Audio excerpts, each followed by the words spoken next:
দুঃখে দুঃখে প্রাণ জাগে তুলে ধরো, দুঃখে দুঃখে প্রাণ জাগে তুলে ধরো, দয়াময় করো প্রভু, ভাবময় করো, দয়াময় করো প্রভু, ভাবময় করো।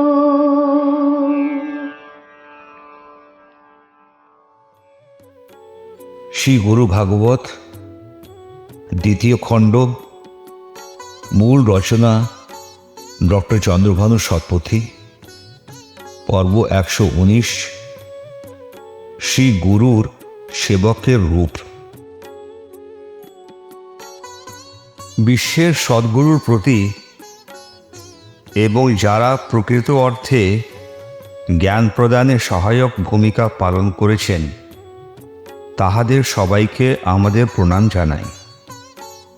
এই পর্বে আমরা আলোচনা করব গুরু তার ভক্তদের প্রতি সেবকের ভূমিকায়।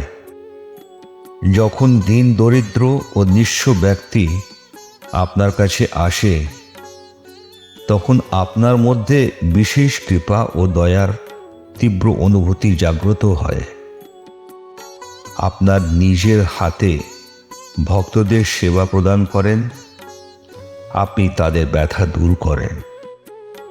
ক্ষুধার্ত ভিক্ষুরা প্রায়শই আপনার কাছে আশ্রয় ও সহায়তার জন্যে আসে। তাদের সকলের জন্য আপনার দরজা সর্বদা উন্মুক্ত, কারণ আপনি গরিবদের রক্ষাকারী। ওহে গুরু, কখনো কখনো নিছক ভালোবাসায় আপনি ব্যক্তিগতভাবে এমন ভক্তদের জন্য খাবার তৈরি করেন। আপনি বাৎসল্য ও মমতা সহ তাদের নিজের হাতে খাবার পরিবেশন করেন। এর কারণ হল গুরু সমস্ত জীবের মধ্যে ঈশ্বরের অস্তিত্বকে উপলব্ধি করেন।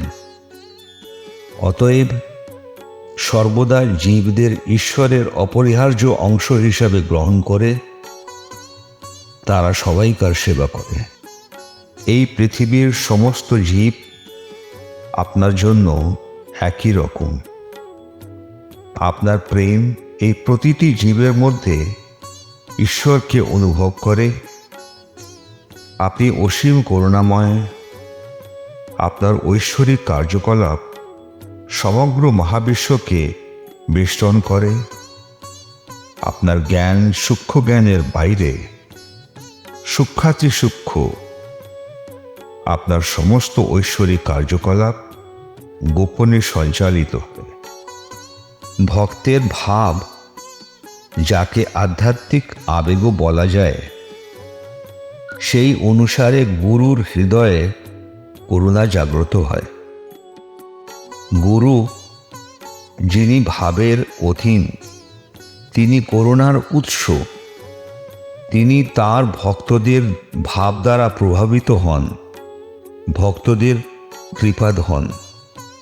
একজন দরিদ্র ভক্ত গুরুর কাছে গেলে গুরু তার সাথে করুণার সাথে দেখা করেন। যে কেউ তার কাছে অহংকার নিয়ে আসে, তার অহংকার তিনি ধ্বংস করেন। যে কেউ তার কাছে শেখার ইচ্ছা নিয়ে আসে, তার জন্য জ্ঞানের পথ খোলা হয়। গুরু তাকে জ্ঞান দান করেন। যে ব্যক্তি সৎকর্ম সম্পাদনের জন্য তার কাছে যায়, মানে সে ব্যক্তি ভক্তি মার্গের অনুগামী, সে গুরুর বিশেষ প্রেমের পাত্র। তাকে গুরু বিশেষভাবে সাহায্য করেন। ভক্তির পথে একজন পথিক তার গুরুকে তীব্রভাবে ভালোবাসে। গুরুর ছায়াতলে সেই ভক্ত তার অশেষ অনুগ্রহ লাভ করেন। বিনা ঘর বা পরিবার যোগী ও ফকিররা এলে গুরু তাদের নিজের জায়গায় ভোজন এবং শয়নের আশ্রয় দেন। তারা এই আবাসে ঈশ্বরের ঐশ্বরিক লীলা সম্পর্কে আনন্দের সাথে শ্রবণ করে তাদের সময় কাটায়। গুরুর স্মরণ এবং সুরক্ষায় তারা ঈশ্বরের নাম জপ করতে থাকে। শ্রী গুরুর চরণে আমাদের সবাইকার সাষ্টাঙ্গ প্রণাম।